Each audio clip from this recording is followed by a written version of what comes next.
the one and only Justin Anderson. I have heard that I've heard that there was like a very significant Kickstarter that launched Recon. Huge, Like huge, like giant.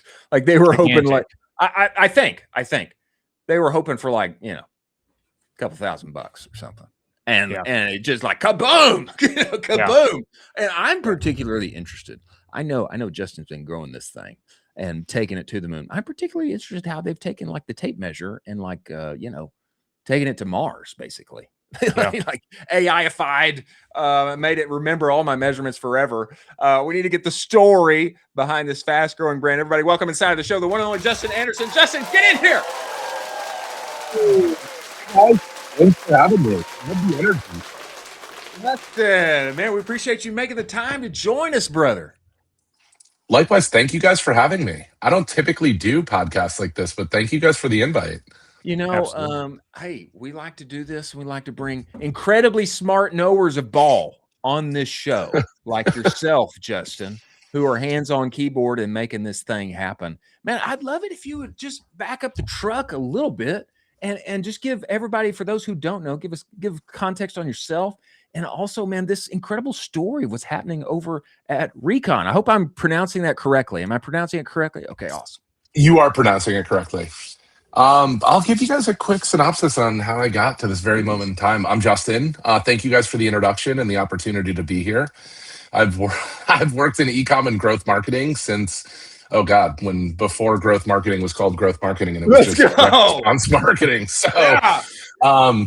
spent probably about half my career on the agency side working for a growth marketing agency, managed about 200 million in media across a bunch of clients. 2015, the CEO of the agency was like, how do we get into ecom? It was the days of like Casper and Warby Parker and some of those big brands. And so we figured it out, built an ecom team, scaled a brand there called Veer. They make a high-end wagon for kids. You guys can find them at goveer.com. Coolest wagon for kids if you have some extra money.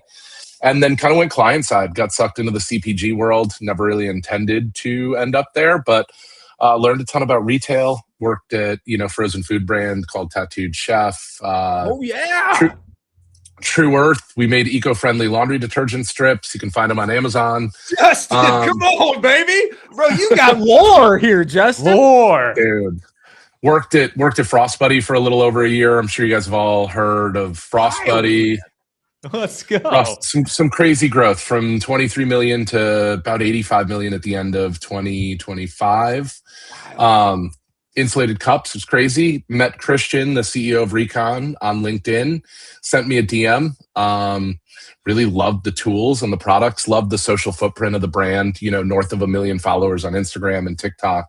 Videos with tens, if not hundreds of millions of views on them. We came to an agreement. I've been at REEKON, I think this is my 7th week here. So apologies if I can't describe kind of how the company started and Kickstarter, but that was a huge part of the brand. We still use Kickstarter for product launches at this point. We're commercializing a brand new product called the T1R. It's our most technically advanced tape measure. We're launching it late September.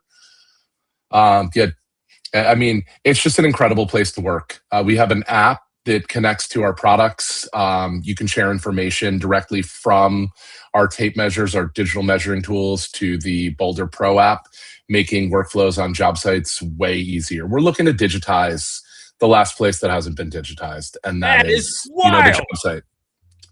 We're trying. Wow. We are trying, guys. I mean, that's wild, man. Go ahead, Justin. Crazy lore. You mentioned insane brands. I would imagine just in the category that you're in, this upcoming weekend with Father's Day is like kind of your Super Bowl. How are you preparing for that? I mean, it is a huge weekend. You are in a pretty popular category for fathers. Yeah. How are you doing for this? Are you just constantly ripping caffeine all week? What's going on? I typically have a coffee in the morning, but honestly, we got well ahead of Father's Day, and We didn't offer a big discount for a Father's Day promo, but what we do have is these mini buckets. And apparently there's a group of people out in the world that collects mini buckets from brands. they do, man. So we offered 3 free mini buckets with a purchase above $150. We've been running it on the site since, I want to say, for 2 weeks as of today, actually. And it's absolutely crushed it. Revenue's been significantly up across the board. The promotion does end Sunday night with the completion of Father's Day, but we are going to have a special deal for Amazon Prime Day next week on Amazon and on our site. So yeah, we've had a really, really good June so far. The bucket promotion has done more volume than we anticipated. I personally didn't know about this kind of bucket community, but here we are. And it's definitely given us some insights for what we're going to offer during Q4, you know, kind of that highly promotional period. Yeah. So stay tuned for some limited time buckets. Isn't it hilarious how like the buckets have juice? Like I have noticed this. I can't remember. Maybe it was Home Depot or Lowe's. I know Lowe's has done some mini buckets and things like that. There's like juice around the mini buckets. Honestly, we added them to the site and they shouldn't have been visible to the end consumer when we launched the promo. People were buying the buckets. We had them set at, I want to say, $29.95. There's a huge viral spike. And I'm looking at Shopify. I'm like, what is going on today? And then I'm like, people are buying these buckets.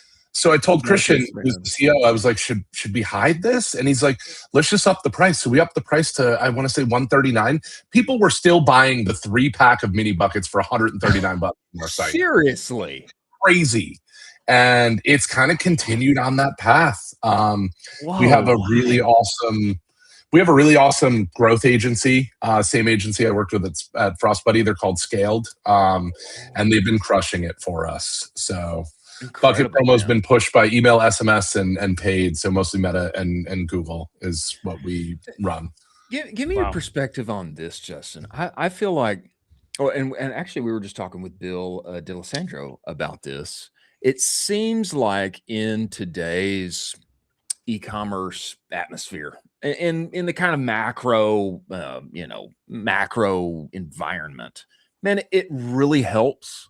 Sometimes it's necessary to have your product just have a little sauce on there, something proprietary, something unique. And I feel that what you guys are doing, taking like tools and bring them into 2026, they can remember my measurements and like connecting them. I feel like this is it, like like you're doing the thing. But I have this question when I think about contractors, men in my life who are working construction, they're carpenters, they're builders, etc. Part of me wonders, like, I don't know, maybe they just have in their mind, like, hey man, this is what I've been working with for a couple of decades, like it's good enough for me. Now, give me your perspective on, like, having been in the seat now for 7 weeks. And is this like, yes, we've got the product and our customer base loves it, or do you have to do some unique selling, some educating, some talking through, some testimonials, etc.? I mean, that's an interesting question. When I first started, I would have thought our user base skewed younger, right? Like for multiple reasons, right? Younger people embrace technology at higher rates. Younger people, I have a 16-year-old son, they can barely tell time on an analog clock. Can they really read a tape measure? So the digital screen kind of like bridges that gap for them. So in my head, I have this whole idea of who the customer is going to be, but that proved to not be the case. Like at REEKON, our customer base skews older. So it is the people that have been in the trades for a significant amount of time that are just finding significant improvements in their workflows, right? Instead of writing measurements on scrap pieces of 2x4, like our digital measuring tools will remember the measurements. Like it's life-changing. Even if you're not using our app, you can, pair your iPhone directly with one of our digital measuring tools, and the measurements will go right into the Notes app. It's crazy. I mean, it's as simple as pairing a Bluetooth speaker. It's next level. But in terms of marketing, it definitely takes some education.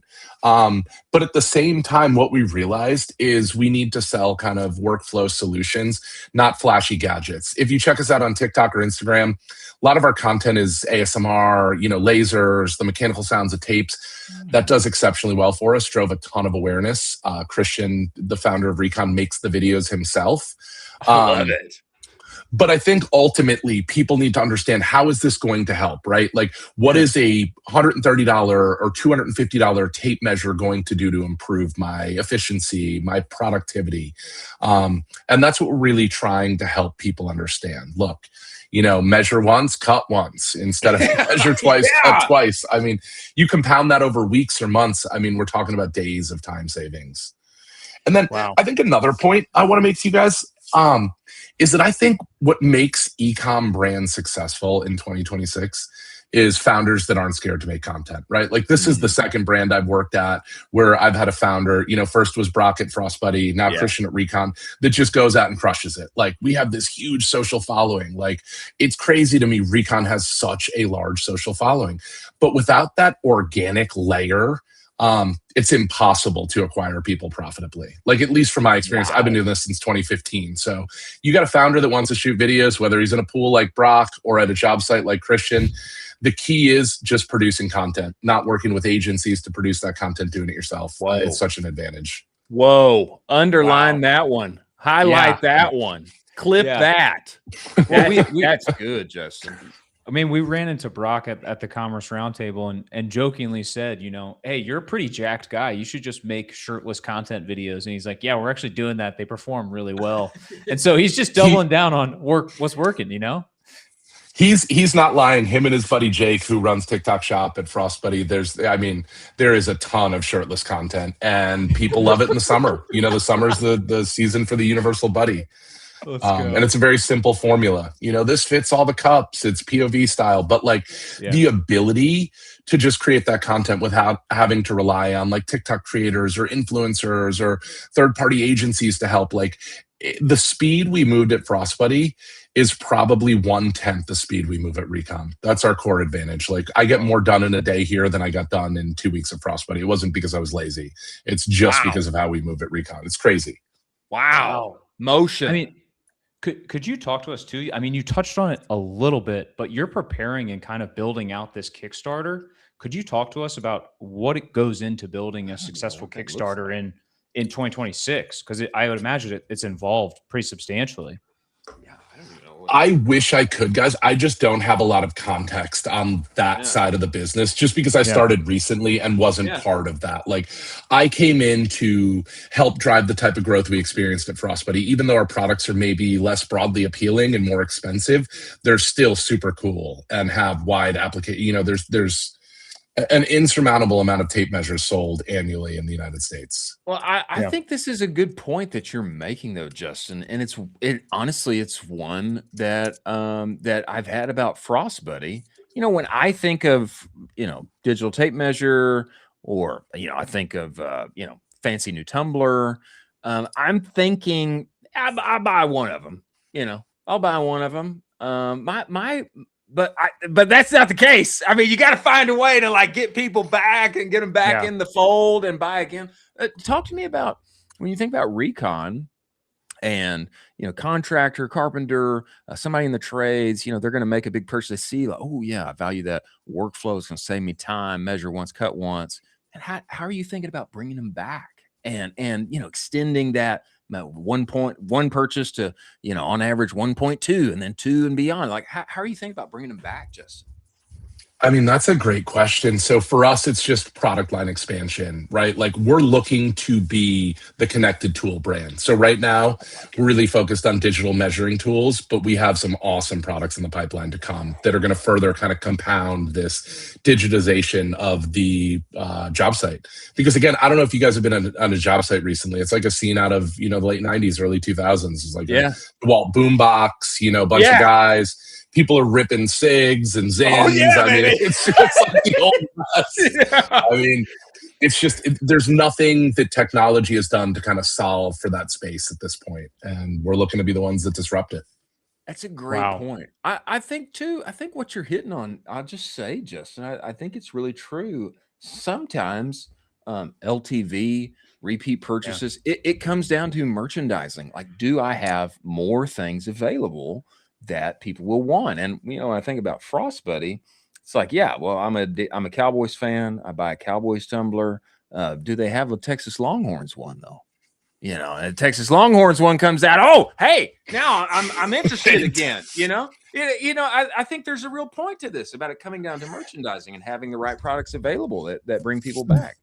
There is the repeat purchase rate wasn't as high as you guys would expect at Frostbuddy. Again, those products for most people, right? Like I worked there for a little more than a year. I have a cabinet full of insulated cups to the point where my wife's like, "What are we doing with all these? Like, can we put some of these in the attic?"